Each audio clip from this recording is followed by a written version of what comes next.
So that's the big thing, right, is property values. But not only that, sanitation and safety. So you could have a house that's being perfectly maintained, pristine grass, looks perfect. That property value is up. But somebody moves in next door and Doesn't really we, take care quote of. unquote, let it get to a point, right? We haven't been down there yet, or Right. we haven't seen it. Whenever they come through to do their assessments, depending on the shape of that, you are bringing down the property taxes of that person with that pristine house. Now,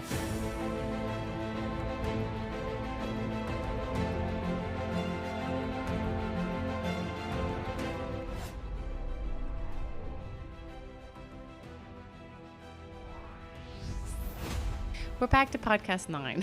Perfect, Point perfect. going in points. And today we have Ryan DeCamp on our podcast. That's the camera, by the way. okay, perfect. Hey. And he's our code enforcement officer. And I figured because I had Patrick on, and that is his secret weapon. You are his secret That's weapon.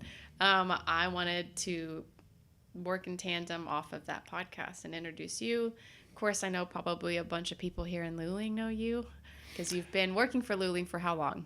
It will be 12 years in November, whether they want to know me or not. Long Yes. time. Long time. And so, anyways, before we jump into everything, we'll do kind of a little bit of introduction. I guess just tell us a little bit about yourself and how you got into being the code enforcement officer for City of Luling. So it was kind of a chance type thing. Okay. Maybe I said that wrong. Happenstance. Me and my wife were living in Louisiana. Really? I did not know that. Cajun country. Yes, Cajun country. And we moved to Corpus, and I got a call stating that, hey, there's this job opening in Luling. Yeah. Some friends of ours knew that we wanted to come back to Luling Yeah. as we were trying to start a family.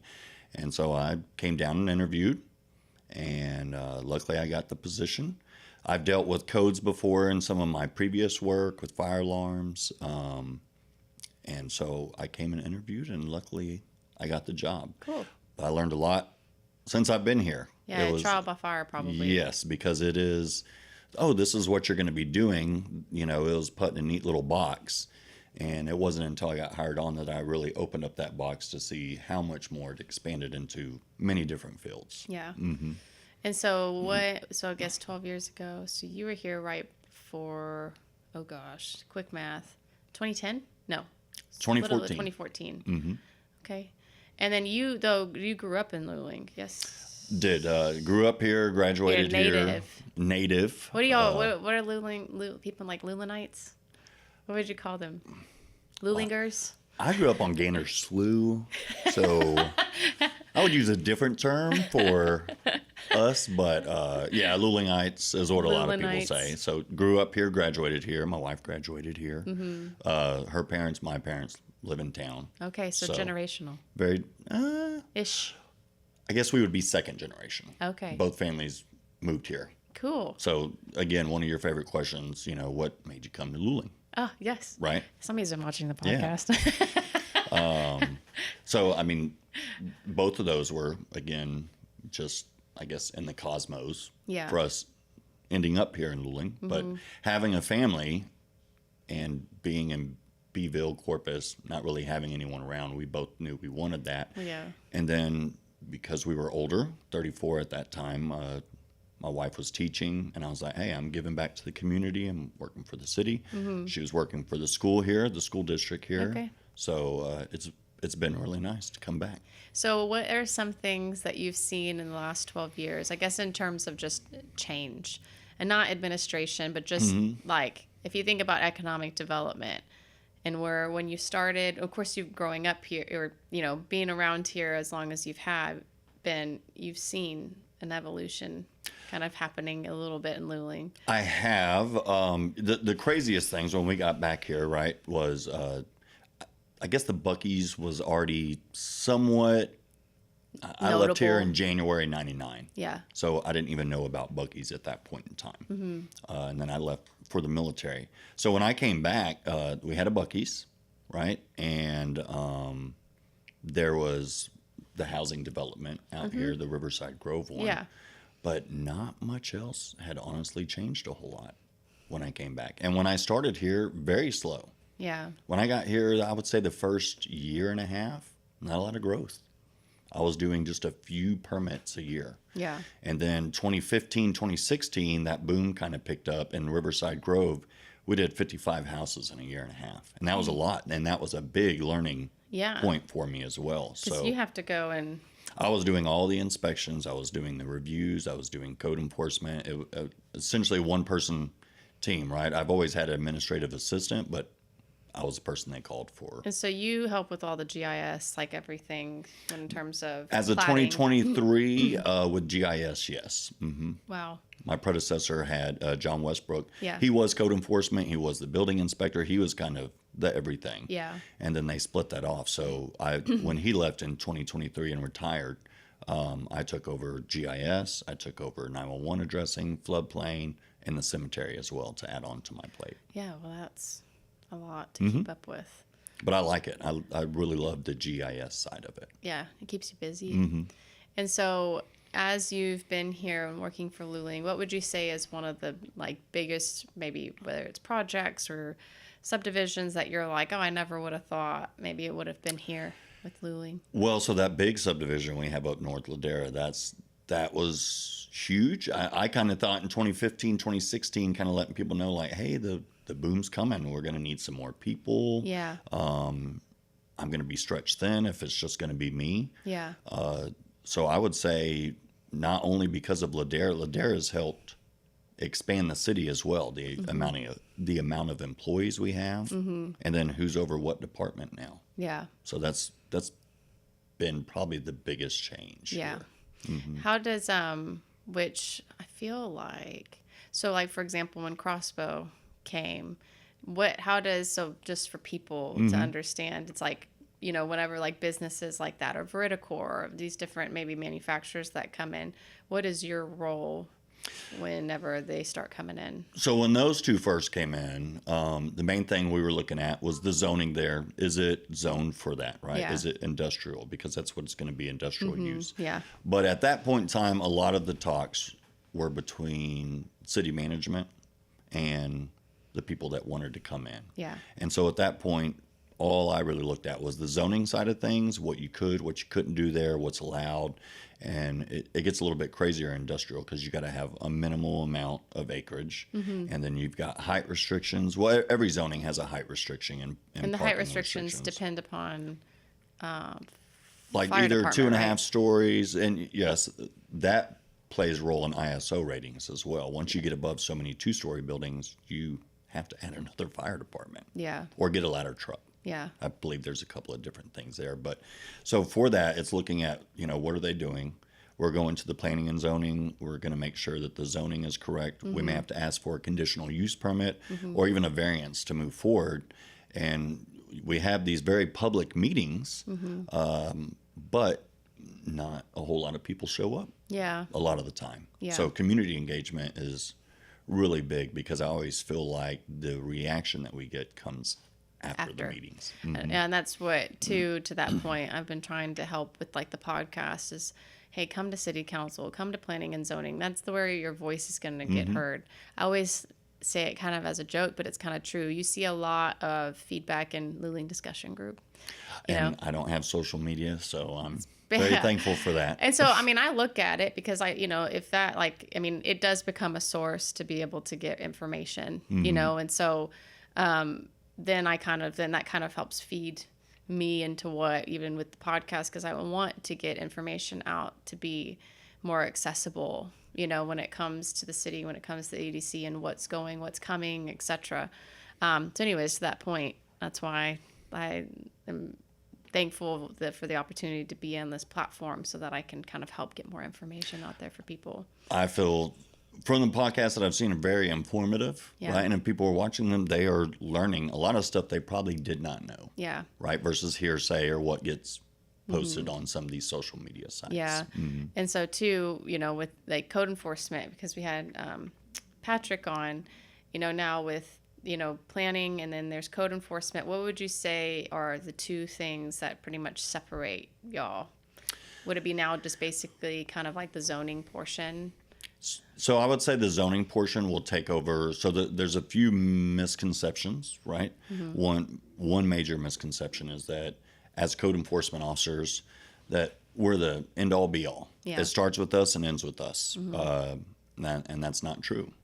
Another misconception: oh, I write the ordinances, and I don't. There's some ordinances That's that from the city. Yeah, there's some ordinances City that I ordinance. feel could be changed around that would be more agreeable for some of our residents. But that again, that's not my Yeah, position. that's not what you can do. Planning and zoning, that's planning and zoning's job. But so for code enforcement, I can investigate, see if there's an issue. If there is, try to work with anybody to get that resolved. Last ditch effort is to take it to the court, which I would prefer not to do for anybody. Yeah. But the court has the final ruling, Okay.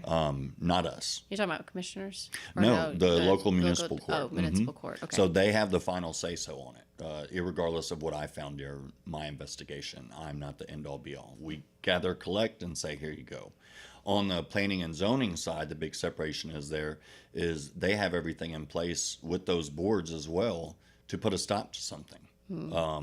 As a building inspector, I can put a stop to a building. I can issue a stop work order, right? And that's the end of it. This is code. This isn't code. It doesn't meet. It failed an inspection. Yeah. As far as with the actual zoning for residential and what might be some of those violations, which health and sanitation, right?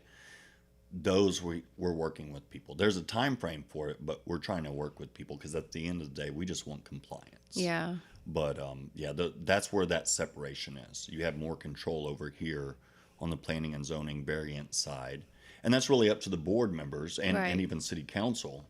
But there are some things where you can step in and say this is halted. Whereas over here, I have to give some more time. I've got to work with them unless there's just a impeding life safety issue. Then I can really put a stop That's to when it. you can enforce. Yeah. But most of everything is just trying to work with everybody Okay. to gain compliance. Yeah. Well, I mean, that makes sense. So how closely then, I'm sure very, very close. But do you and Patrick work together I mean, we talk daily. every day? I update him with stuff I'm sure that, is probably not part of his job, but just I'm letting him know what we're doing. Right. And sometimes that may come into play with him, but we talk every day. We're CCing back and forth on emails constantly. Yeah. And that's just so I'm getting to see kind of what he's doing, right? And he's getting a better understanding of everything because it takes time. Yeah. Nobody comes in just knowing everything. I don't know anybody that has never tripped and fell at their Right. job, Right. right? And I still feel like I learn a lot every day that I'm here. Yeah. Something new constantly. So if you were to put it in a very simple form of what your job is, or what every day when you come to work, it's what is that thing? How would you put it? So now in my current role, as director of GIS mapping code enforcement, there is a lot of supervision aspects of that. Because I have an administrative assistant, but I also share that administrative assistant with Patrick because she happens to be the clerk. Yeah. And so Tiffany has multiple jobs that she's doing at any given moment, and she's got to be able to switch back and forth between those. So I help facilitate that. And then I also have a code enforcement officer, a fully fledged registered code enforcement officer, but right now she's helping out with City Hall. So usually I would say there's just a lot of supervision aspect of it. So, and right now I have another code enforcement officer that's in training. So someone has to be with her out in the field. And so I'm doing that as Yeah, well. you're helping her out. So I'm kind of in the background making sure that, okay, everything that y'all are doing is correct. If you have any questions, please contact me. Yeah. But updating of the maps is constant. It's an everyday thing. If you get behind on it, it builds up on you very quickly. So I would say supervision mode, but I do have to go out into the field right now. I was going to say, though, you do a bunch of, because I remember whenever I first started with UDC and we were working on maps and you were showing me the ropes, electric lines, sewer, Water lines. everything. you were helping me with that and being able to pinpoint. Well, and that took me some time to learn too, because I had to, self-taught on the Arc Pro GIS stuff. Had to pull it all over, put it into the new platform, which is great. I swear, almost every one of my jobs, it's sink or swim. Not always the best environment mentally, right? But you figure it out very quickly. Yeah. And so having some of the knowledge I have helps, right? I'm able to help anybody. And all the staff here is great because everybody seems to work really well with each other, Yeah, that's what I keep saying. I'm really grateful for I that. call in the electric department, water, wastewater department, you, Patrick, the girls up at City Hall. Everybody is beneficial. And without the help of some of those people, we can't do our jobs. Right. And I like that a lot of people come to me with questions, but I wouldn't be able to do anything without the support of my team and the support of the staff. Yeah. So it's very beneficial. Yeah. And I keep saying it. Like, I'm grateful, one, that everybody gets along, and two, we can all call on one another and we work really well together. That's a blessing because, there's maybe some cities that's not that way, and it's like, it becomes almost like begrudging, like I have to call this person, but I haven't yet experienced that. And it's nice. And I haven't here either. There's hiccups here and there. There's always ups and downs, but I have friends that work in other municipalities, and that door is closed. You work in this office, you don't go outside of that office. Yeah. Everything is right here. Yeah. If you need to talk to somebody over there, you have to go all the way up here, and that person's got to talk to that person. And if you try to go around it, it doesn't work well. Where here, it's like, it's just nice. How we're able to just work with one another. I was going to ask is, how does code enforcement help protect neighborhoods and property values? So that's the big thing, right, is property values. But not only that, sanitation and safety. So you could have a house that's being perfectly maintained, pristine grass, looks perfect. That property value is up. But somebody moves in next door and doesn't really we, take care quote of. unquote, let it get to a point, right? We haven't been down there yet, or Right. we haven't seen it, or, we're elsewhere in the city at that point in time. Whenever they come through to do their assessments, depending on the shape of that, you are bringing down the property taxes of that person with that pristine house. Now, what's funny is a lot of people are going to say, well, good, I want to pay lower taxes. I can understand that aspect of it, but when you go to sell your house, you're not thinking about what you just paid for your taxes annually. No. You want the most bang for your buck. And if someone's saying, hey, I like your house, but I'm not going to offer you that much because of what is next door. Now, a lot of that is due to, or could be due to, multiple items. It's a rent house, socioeconomic status, somebody's life had just been completely changed by or altered by life events. Yeah. But that's the main thing we try to protect, right? Is everybody just, that's my property. I want to be able to do what I'm supposed to do on my property. Yeah. I can understand that as a American, right? I get that. But you can't just build anything, right? And they're only thinking about themselves. This is what I want to do. It's my property. I want to do. That's great. While you live here, right? But the next person's going to come in. Is it safe for the next person? Yeah. Is it going to affect your neighbor? If you're building too close to the property line, it becomes a fire hazard. Yeah. So if you built that, it catches on fire, you just caught your neighbor's stuff on fire. And that's within code. So that's like literally all the things that you have to So that's going to be remember. inside fire code. And so we adopt that and add that into the zoning code, right? Yeah. So if the fire setback is 10 feet separation, and you can go less, but there's a lot of additional things you got to do there. Yeah. So that's why our minimum separation is 10 feet in between buildings, storage buildings. Yeah. So you're not catching that other structure on fire, your neighbor's structure on fire. And then plus you got kids running around. Yeah. Health and sanitation is our biggest thing. You have high grass, trash and debris. You got rodents that are going to be inside of that. Varmin, you're going to have mosquitoes in there. Stagnant waters and is a whole nother ordinance for Yes. that. And high grass, trash, debris, stagnant water are big three. Yeah. Because it is. If someone's leaving their trash out, and that's our number one call. The grass is high. I've got grandkids over here. There's snakes. Yeah, it's definitely going to become a breeding ground. So for that. when as we're talking about this, when does it become a point where then it's like somebody has to be issued like a citation or something? Because I know we had talked about at one point. There's like it's like a process to get to that point, but It is a step process. So me and our code enforcement officer, we can go out at any point in time and just spend days writing up properties, right? But because of the staff that we have and the multiple jobs that most of us hold here at the city, we're not able to do that all the time. yeah, So if I see anything, I can write it up. So we breaking it down into quadrants: Yeah. 1, 2, 3, and 4. Northeast, northwest, southeast, southwest, right?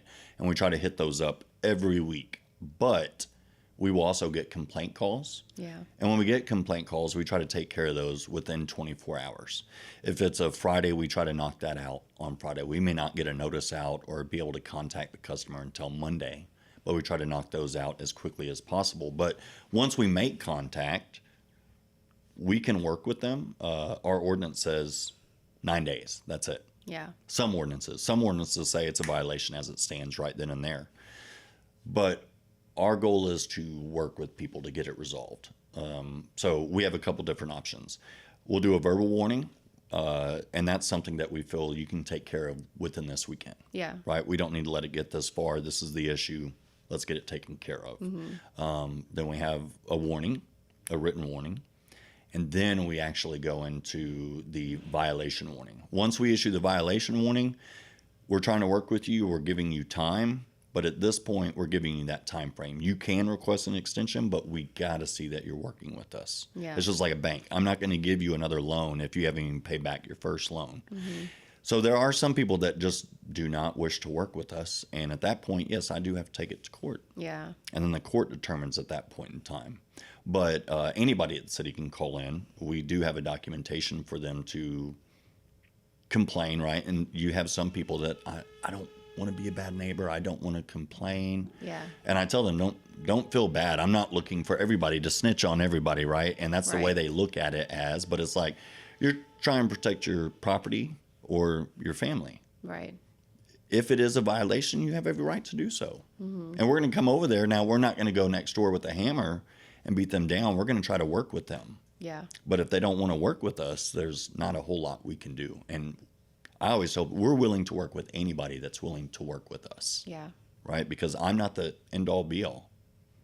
But I can only spend so much time on yeah. a property. There's you only know? so much that you can do, so much time that you can give as well. So on that topic is what are some easy things that homeowners can do to help keep properties in compliance? Well, Or two, have you noticed any areas that have improved over the years? Since almost all the areas have improved, but where we run into the issues is rentals. Yeah, Right? If you look at the Caldwell County Appraisal District and you're actually to go look up all these properties, there are so many properties that are rentals and owned by someone that does not live here or even lives out of state. oh, I didn't know that. So that's the biggest problem, right? The other problem is some people just don't know. They came from this place and they didn't deal with that. They came from this place, they didn't deal with that. I lived out in the country, we've never dealt with this.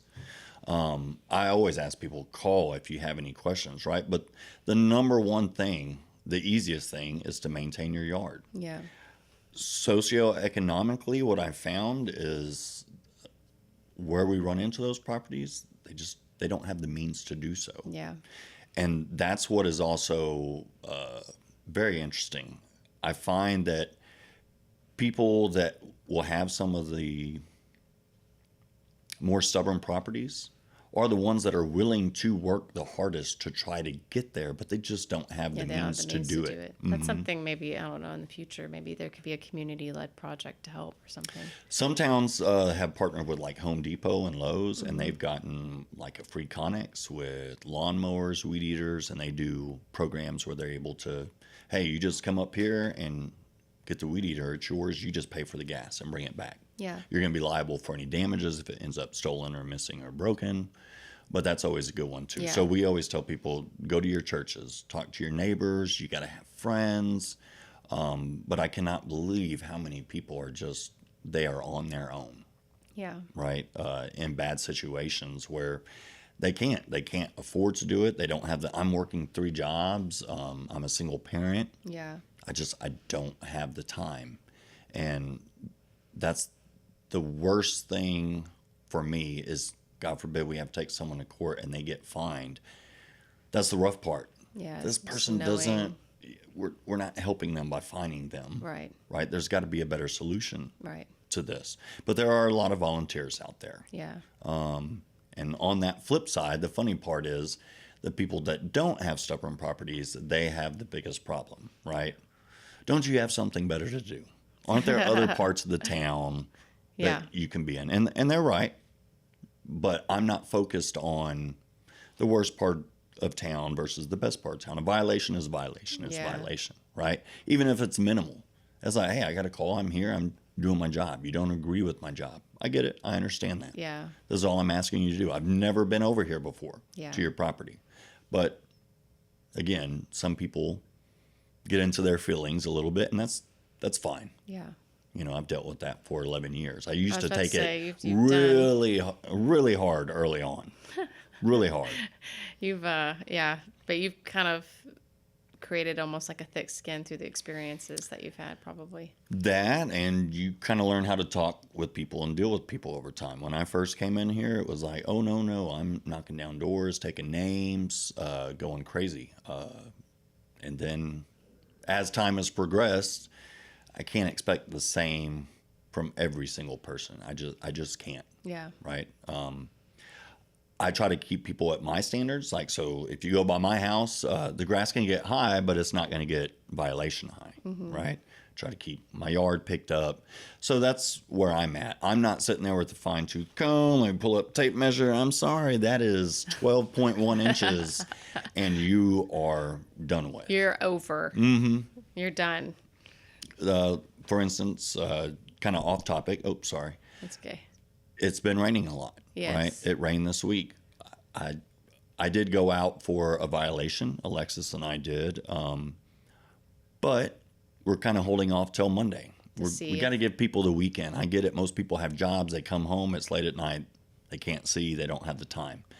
So next week, we are going to be hitting up a lot of properties with high grass because 'tis the season. Yes, I know. And the rains, it's like, it's bittersweet because it's like try to cut it before, but then anyways, it grows really fast. Well, I mean, I can cut it on Saturday, and the next Saturday I don't want to do anything. I just want to hang out. But then I'm looking at the grass yard is and I'm like, it's time already. So, you know, I get that aspect too when it comes to people. Like, they have other things and other plans. Well, I'm going to take my family out of town, so I didn't cut the grass. I'm Yeah. going to try to next weekend.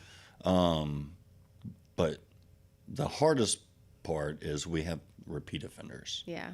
So they know. Yeah. It's just, oh, that's probably the most complicated part of your job. Well, I try not to go after the same people constantly because I definitely don't want to harass anybody. But the reason we have those repeat offenders is because of the complaints. They're complaint driven. So it's like, okay, we're getting a call over here. Yeah. And then I tell these people, look, I don't want to be over here any more than you want me to be over here. But we've gone over this and we need to get it taken care of. And it can be, like I said, difficult. Well, it's changing topics real quick. As a citizen of Luling, what is something that you would like to see in Luling? Good question. Good question. I would say more growth for businesses. Okay. Right. We're very limited here on what we have, and what we have here is good. But so many of us, I feel, do have to go out of town for some of these other items. So retail. Retail, yes. And hopefully food is involved in retail because Yes. I love food. Yeah. But some of these other, they need competition. Yeah. A lot of these places don't have competition. If I have the same 8 types of stores or restaurants, there's real no competition there. You gave me choices, Right. but nobody's really competing for that top spot. So yeah, a lot of times we do have to go out of town for some of the things that we want because there's nobody here driving to bring that here. Yeah. Right? This is what we have. So this is what we have. I mean, I try to support local business as much as I can, but there's certain things that I need that we don't offer here. Well, and that's why I'm in this seat. Hey. It's because I'm the driver. We're ready. We're ready.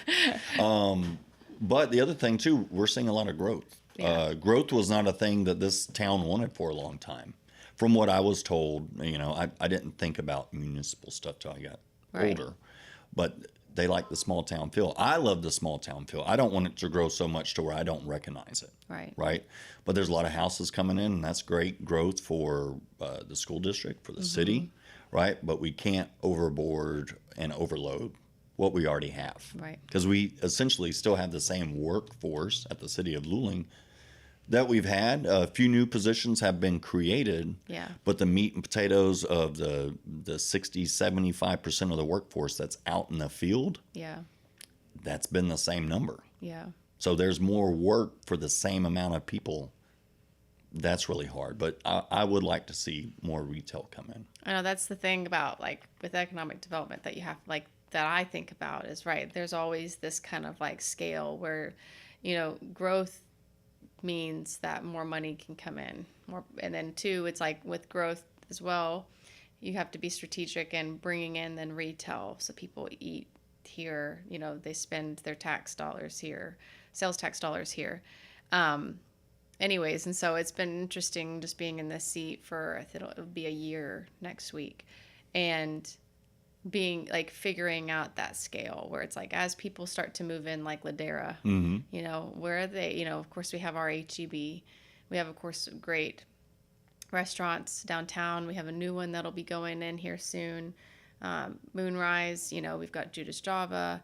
We've got these different, options in terms of food, beverage, etc. But even to the part that we need is the right, and not talking about big boxes for everybody that's listening. But, it's like if a mom needs to go and, get her kids some socks for her kid, whatever, or whatever, we don't have, just meaning like socks, shoes. Like I'm thinking back to school, it's like, where are they going to go? Of course we have, Dollar General, but majority of the time they go to the Walmart or they go to, the Office Depot. They get the things, You want the one-stop shop that you can go to. Exactly. Yeah. It's just and easier versus. Right. Yeah. And so those are things that I think of what is needed here in Luling so that people they don't have to travel. They can buy here, eat here, sleep here, live here, play here. It's like the whole thing. Anyway. And so, yeah, that's something that I think about. I mean, that I pretty much eat, sleep, live, economic development, aside from my animals. But Of course. Of course. And so, what has been something, though, that has been memorable for you working here in Luling? So, I mean, I'll have to say just the staff here, Yeah. right? We've had a huge change, and some of the people that have left, those are hard shoes to fill because Yeah. we lost, I would say, just in that 1 month, 70 years worth of experience. Yeah. And I learned a lot from those people. I learned parts of the city that wasn't even my job from Martha, from Jessica, Yeah. and even from Sunny on finance. I feel like there's a lot of people here that can make you a well-rounded individual in municipality, right? Yeah. If you ask those questions, if you want to learn those things. Right. And we got some good people to fill those shoes, right? But those are big shoes to fill. That's Yeah. 70 years worth of experience in just those three people as an example, right? That are no longer here. They're here, they live here, Right. right? But Just not a part of the city. not Yeah. a part of the city anymore. Administration. And so what's been the most memorable for me is just the amount of people I've met, the different personalities, the different jobs that there are within the city. Yeah. You can corner yourself into one section and say, this is what I do. But you can learn so much more. I mean, I do have a problem with overstepping sometimes into other people's territories because I know the answer to that.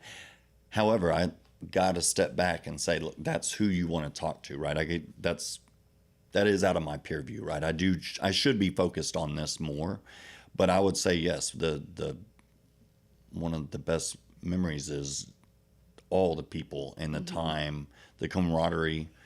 It's here. It is here. Yeah.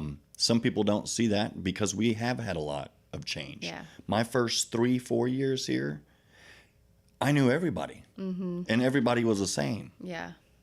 Nobody had left. And then over the years, and even still today, being like a trickle effect. yeah, I'll go to the back of the Public Works building to go to my truck or something, and I'm like, who is that? Yeah. Who is that?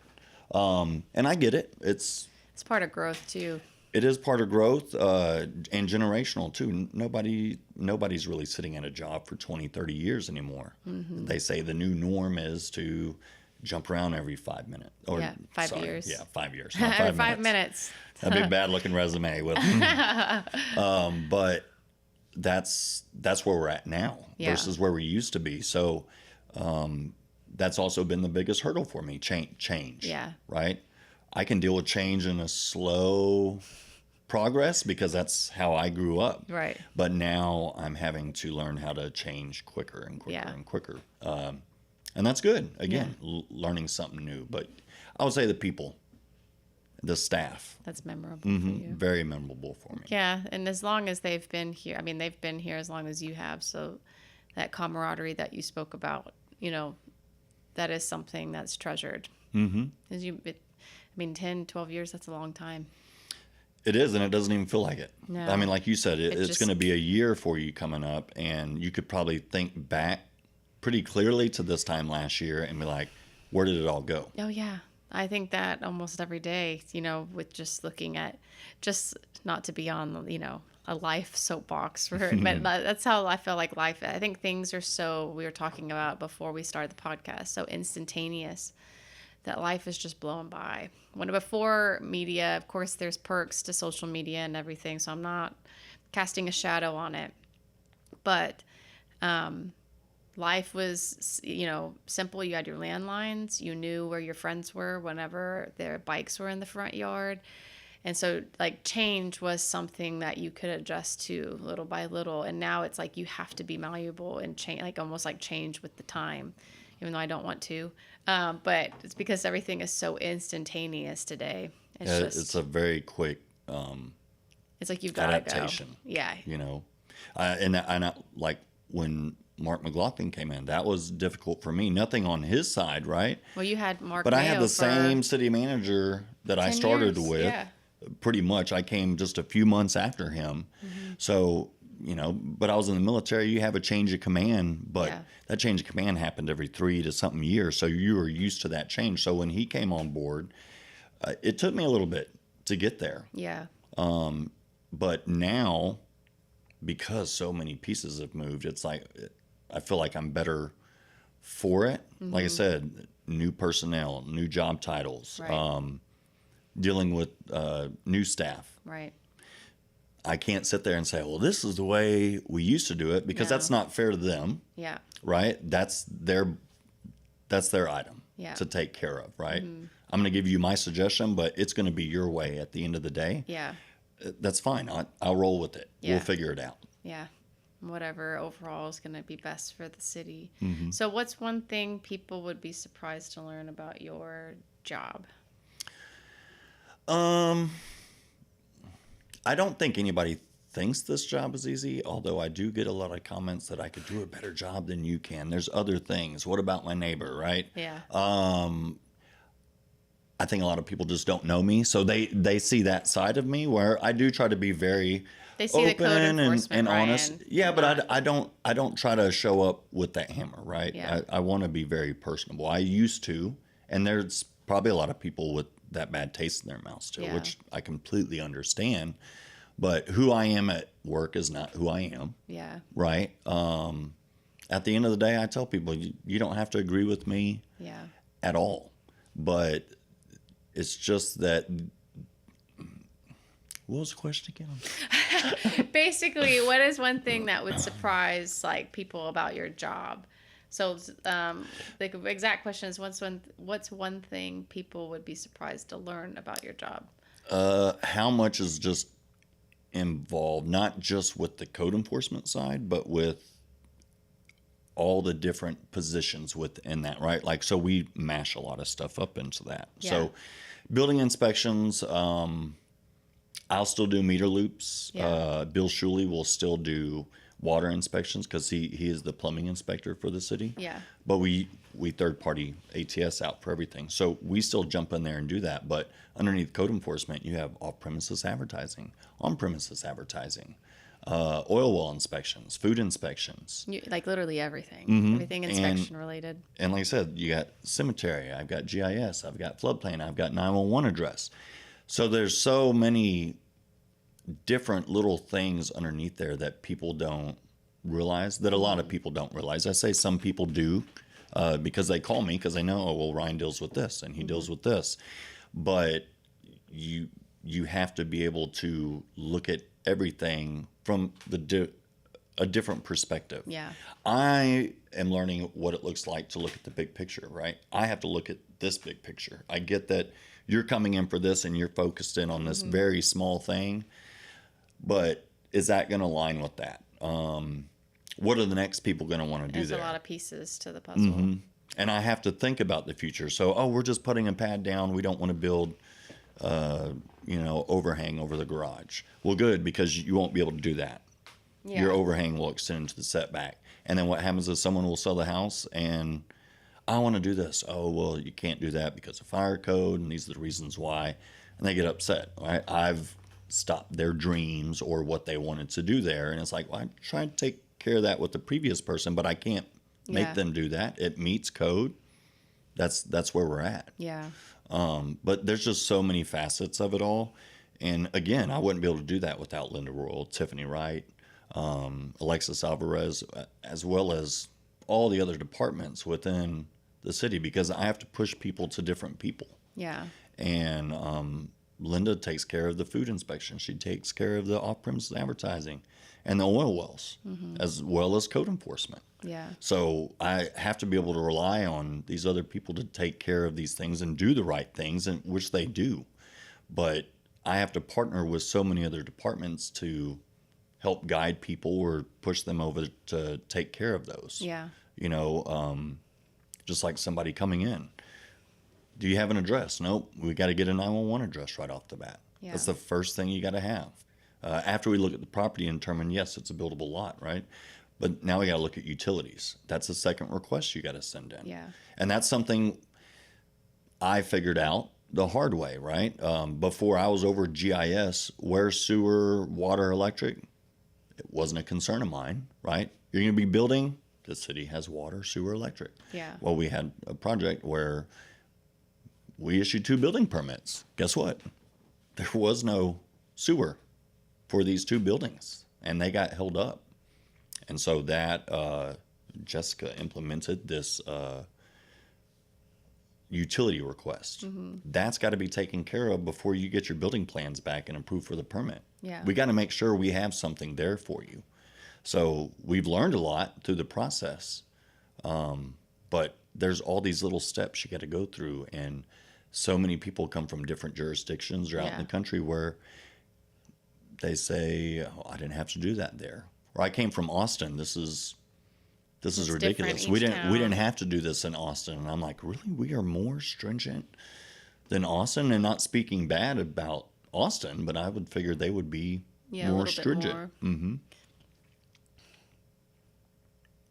Yeah, there's so many facets to everything. I know. I was just thinking about that. It's just interesting. Like it's just interesting. There's so many. I keep saying there's so many pieces that you have to piece together. When it comes to building permits, or if somebody's building a new roof, or if somebody's lawn, or like you said, even with Linda, food inspection. If somebody's using like the civic center or whatever, like there's all those things that go. Food handlers, like those are all the things that you have to take care of. Like you're into the code of ordinances that's like y'all's. That's what y'all have to have drilled in your head in order to keep everything in line. It is. It's like a checklist, but a lot of the times there is a little bit of read between the lines, And we get to interpret that, not the community, even if they kind of want to, Yeah. you know. But there's a lot of stuff that if it's not looked at, right? So I see why the city manager wanted a planning director. Because of everything that myself and my department was doing, there are probably some stuff that fell through the cracks. But like Ladera, for instance, okay, there's going to be, and I'm sure I'm going to be off by quite a few homes. Let's say 100 homes in this next phase. We have to order those water meters today. That first house may not go on the ground for a year and a half, but that's how long it takes to get those water meters. Wow. And if somebody somewhere didn't think about that, You're waiting. they're waiting. That looks bad on the city, right? Yeah. Everybody makes mistakes, stuff happens, but that's a big one. Yeah. Whose responsibility is it to say that I'm going to need 100 water meters? Is it Patrick's? Is it mine? Is it the utility department?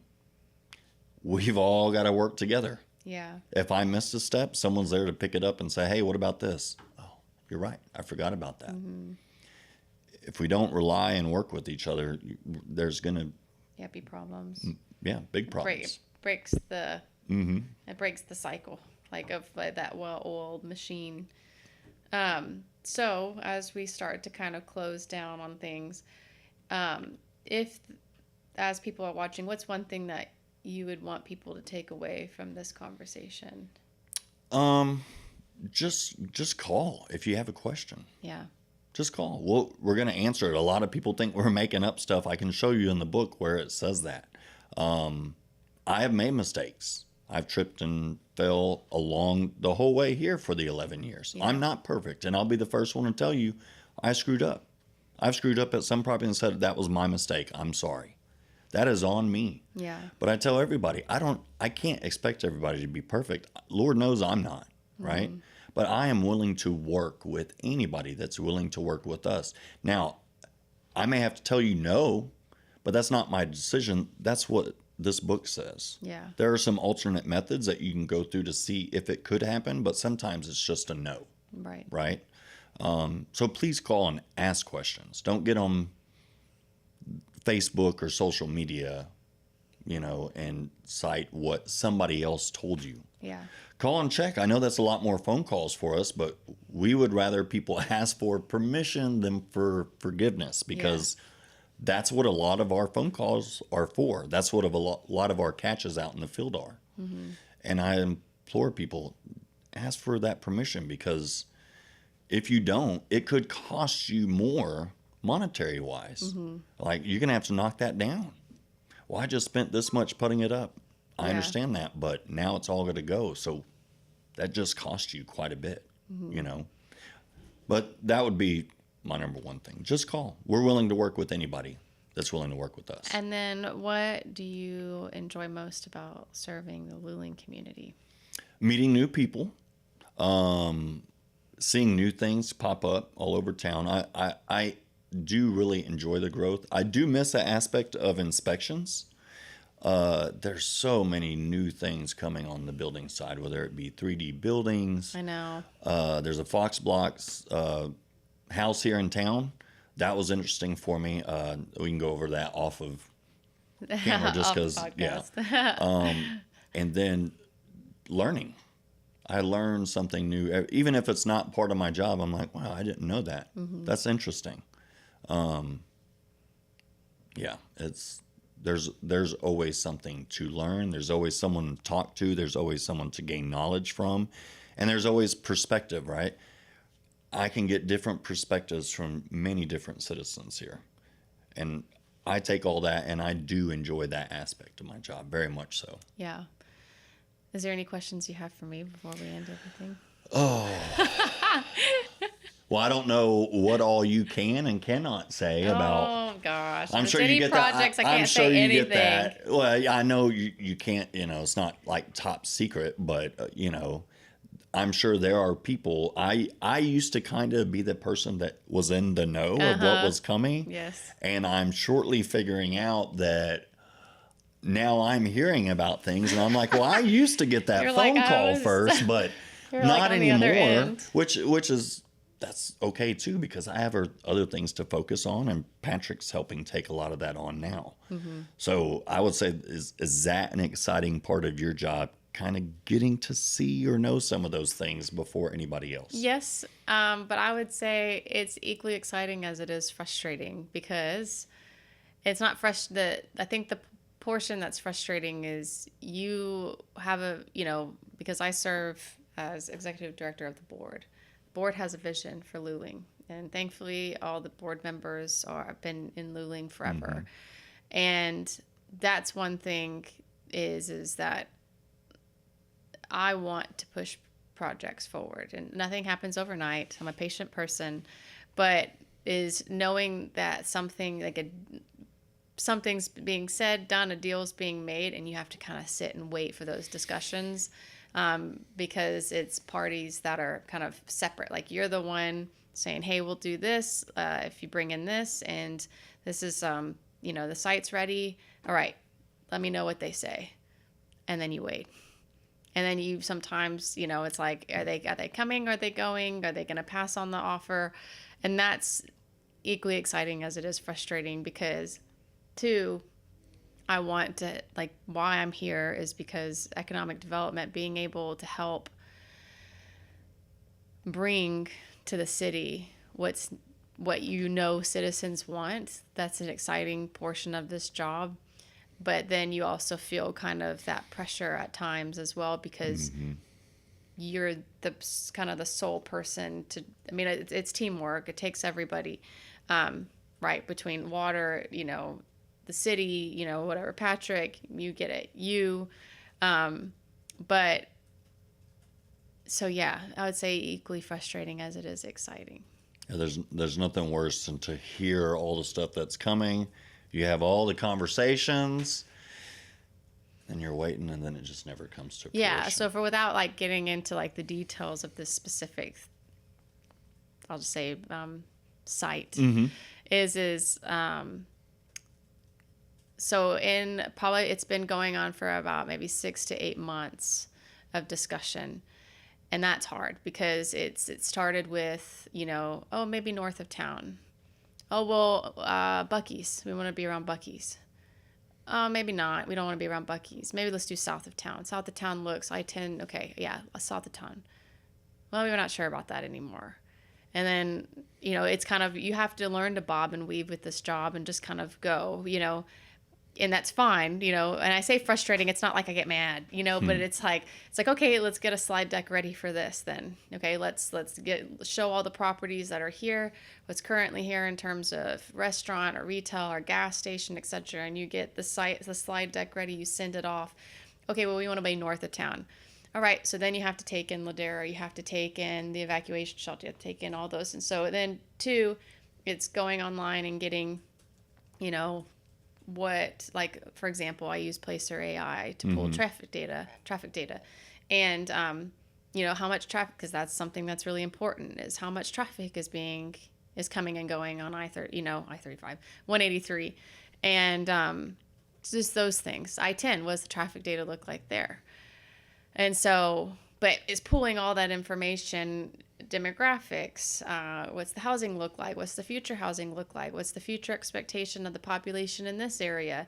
Those are all things that I have to put into a slide deck and give to these people that are interested in coming. But I feel that is going to make you better at your job, right? Oh, because yes. When you're constantly changing and adding, because I've been there where you're waiting. Yes. But then for whatever site this is, right? You end up talking to more people because some things didn't come into fruition. Right. But now you've got all those previous talking points that you've had with the past.